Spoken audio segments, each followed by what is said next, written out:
You know, I go back to this thing at the Washington Star about what it was you did as a reporter, and that was you tried to find out all the facets of a story, like all the complexities of it, and you had an obligation to be not judicial, but judicious, to be fair, but also that doesn't mean 50-50. If you know the President of the United States is lying, and here's one of the problems, we need to have stories that say, one way or another in the second paragraph, the President of the United States is lying by saying on January 3rd he said X, on January 5th he said Y.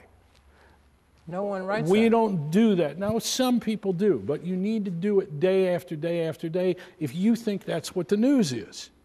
And I think in this presidency, that's what the news is.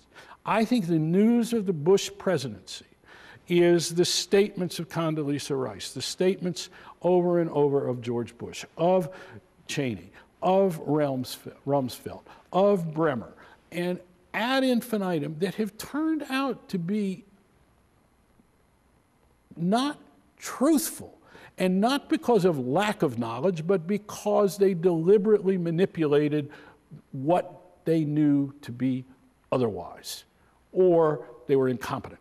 And that's another part of the story, is the incompetence of that's a real story. Now, we've never had this problem, perhaps, of a president whose competence, his basic competence is questionable. I'm not sure we've ever had to deal with that before. But take the example of this president getting up and saying, well, we never knew that Katrina could breach the levees.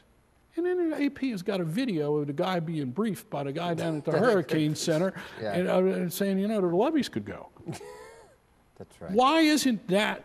That is part of the journalistic agenda. And so that is news. So the most important thing we do is what we determine as news. That's what's changed.